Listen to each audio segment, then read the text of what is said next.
자, 오늘 본문은 다니엘서 3장 후반부 19절부터 30절에 있는 내용입니다. 세 친구가 절하지 아니함으로 풀무불에 들어갔는데 거기서 하나님, 예수님이 함께 하셔가지고 그들 구원하시고 그 구원의 능력을 나타내고 느부갓네살 왕은 야 진짜 신이 구원할 신이 이런 세상 이런 신이 어딨냐라고 세 친구가 믿는 그 하나님을 찬양하며 또 경배하는 모습으로 오늘 본문이 맞춰집니다. 특별히 오늘 다니엘 3장에 나타난 십자가의 복음, 여기에 얼마나 깊은 복음의 의미가 담겨 있는지, 또 이렇게 계시록 13장과 연결되어 있기 때문에 종말에 대한 개념을 같이 좀 살펴보겠습니다.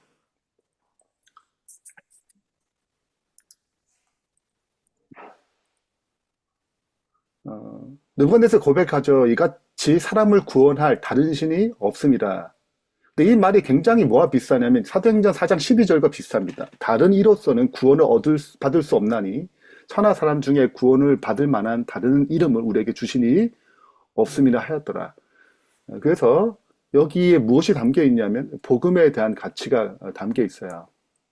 두 번째는 새 친구에게 자신이 만든 이 신상에 절하려고 우상에 절하려고 요구할 때 이 선지자 왕에는 이렇게 기록하고 있습니다. 히브리 청년들이 두라 평지에서 겪은 경험에서 배워야 할 중요한 교훈이 있다. 이것은 마지막 때, 특히 넷째 계명인 안식일을 지키는 사람들에 대하여 인간의 분노가 분기될 것이며 마침내 만국의 법령이 그들을 죽여야 마땅하다고 탄핵할 것이다. 하나님의 백성들 앞에 있는 고통의 때에는 흔들리지 않는 신앙이 요구된다. 그러니까 이 사건은 마지막 계시록 13장에 있을 사건에 대한 종말론적 사건에 대한 예표라는 거죠. 이 두 가지 측면을 가지고 우리가 살펴볼 텐데 우리 계시록 13장에 등장하는 이 마지막 예언의 흐름, 짐승이 우상에 경배하지 않은 자를 다 며칠 다 죽이게 하더라라는 이 말과 반대로 새 천사의 기별에 등장하는 마지막 시대의 기별인데 짐승과 그의 우상에 경배하는 자는 불과 유황으로 고난을 받겠다. 하나님의 심판이 있는 거죠. 이렇게 선과 악의 싸움의 중심에 짐승의 우상하냐, 우상에 경배하냐, 경배하지 않느냐가 싸움의 중심에 있어요. 자, 이런 흐름에서 다니엘 3장을 좀 살펴보겠습니다.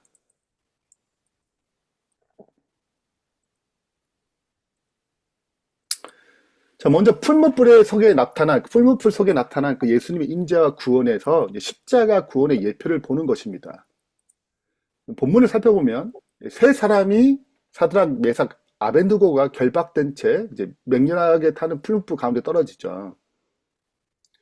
근데 보았더니 결박되지 아니에요. 불이 다 탔으니까 그 결박하고 다 불이 탔습니다. 근데 네 사람이 있는 거죠. 네 사람이 불 가운데로 다니는데 상하지도 아니하고 그 넷째 모양은 신들의 아들 같도다 그랬어요. 예수님을 예표하죠. 예수님이 나타납니다. 사드락과 메삭과 아벤느고가 불 가운데서 나오라고 얘기했습니다. 근데 보니까 불이 능히 그들의 몸을 헤아하지 못하고 머리털도 그들지 아니했고 옷도 뭐 그들지 않았어요. 불에 탄 냄새도 없습니다. 심판에 대한 이 불에 대한 어떤 것도 그들을 침범치 못했습니다. 이제 네 가지 측면에서 이게 십자가의 예표를 살펴볼 텐데 제일 첫 번째입니다. 첫 번째는 신의 아들이에요. 그건 하나님의 아들, 하나님 아들이신 예수님이 우리에게 함께 우리에게 오셨어요. 하늘 보좌를 보러 이 땅에 오셨습니다. 이유는 딱 하나예요. 우리를 구원하기 위한 그 사랑 때문에 기꺼이 이 아들이 하나님이 세상을 이처럼 사랑하사 독생자를 주셨어요. 오신 것입니다. 사랑이 이룬 구원이죠. 그러니까 두 번째는 풀무불인데 풀무불은 이제 너무 열받아가지고 7배나 더 크게 했어요. 근데 여기는 죽음의 장소입니다. 예수님께서는 십자가에서 우리가 하나님 진노의 불이죠. 십자가에서 우리를 구원하기 위해 죄가 되어 하나님의 진노의 불을 직접 담당하셨습니다. 그래서 양을 희생할 때 죽이기도 하지만 마지막에 불로 태워서 소멸시켜요. 네. 그분의 심판을 얘기하거든요. 그래서 예수님이 우리의 죄의 심판의 불 속에 들어오시는 것입니다. 둘째 사망은 불로 심판해서 삭제하는 것입니다. 그래서 양의 죄를 처리할 때는 피, 그러니까 죽여야 돼. 그 불, 필수적이에요. 그래서 죄를 소멸시키거든요. 그리스도께서 이 일을, 우리의 죄를 담당하는 우리의 불 가운데 들어오신 것을 예표하죠. 세 번째는 새 친구의 구원은 예수님이 십자가에서 우리를 대신할 불을 겪으심으로 얻는 구원을 예표합니다.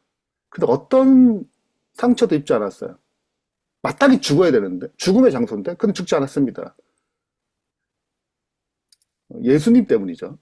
우리도 예수님 때문에 값없이 구원은 없습니다. 그들은 거기서 어떤 노력을 하는 게 아니에요. 값없이 얻는 것입니다. 마지막 새 친구가 불에서 나옵니다. 그리고 하나님의 구원의 능력을 나타내죠. 예수님도 십자가의 불을 이기시고 부활하심으로 복음의 승리를 말씀하셨습니다. 우리도 이 복음을 받아들이게 될 때 부활의 죄를 끝내고 새로운 생명을 받거든요. 그러니까 느부갓네살 왕이 그 죽음의 문턱에서 살아난 부활한 그들을 어떤 부활이죠. 새로운 전혀 다른 이 상황을 보고 하나님을 믿게 된 것입니다. 똑같아요. 어떻게 사람들 우리를 통해서 하나님을 믿게 되는가? 복음의 능력이 우리의 죄의 영향력을 다 삼키고 그리스도로 온전히 드러날 때 그 모습 가운데서 능력이 나타나는 거예요. 그래서 그 예수님, 그 복음의 능력이신 나를 변화시킨, 나도 변화시키지 못한 복음 가지고 누굴 구원하겠어요. 나를 변화시키고 나를 구원하지 그 능력을 보여줌으로 실은 진짜 예수님이 구원을 이루시는구나. 이 불안한 세상 가운데 염려 가운데 평안을 주시는구나. 저 사람 굉장히 문제가 많은데 어떻게 저렇게 편안할 수 있을까? 어떻게 저렇게 행동할 수 있지? 그 모습을 통해서 실은 세상이 그리스도를 만나거든요. 이것이 전도의 능력이고 복음의 힘입니다. 적용 질문인데 예수님께서 십자가에 이루신 구원의 능력, 나의 모든 죄를 사하시고 죄에서 구원하시며 생명을 주시는 그 사실을 확신하고 난 믿고 있는가?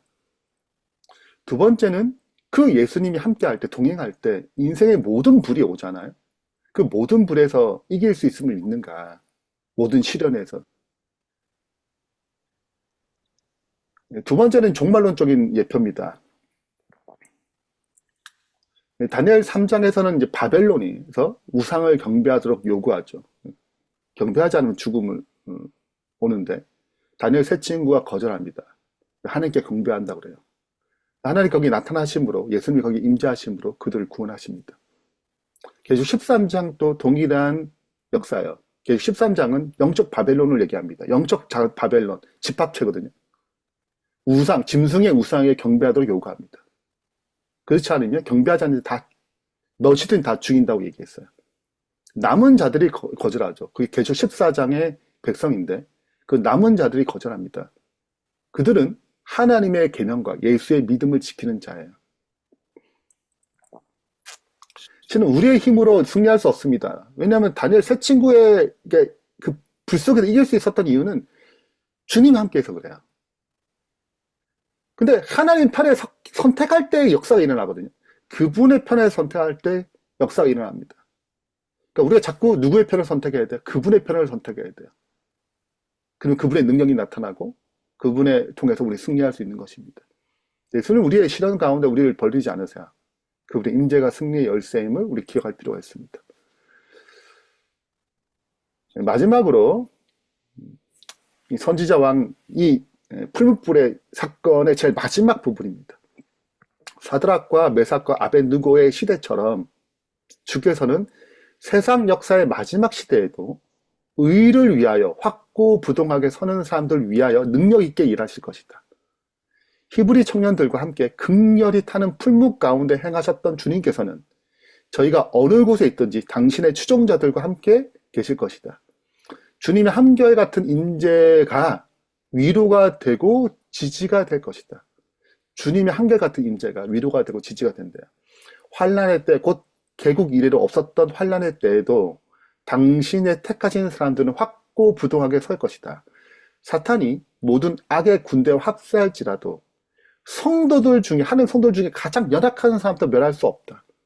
힘센 천사들이 성도들을 보호할 것이며 여호와께서는 그들을 위하여 당신을 신뢰하는 사람들 중에 가장 작은 사람까지도 구원하실 능력을 가지신 모든 신의 신으로서 자신을 나타내실 것이다.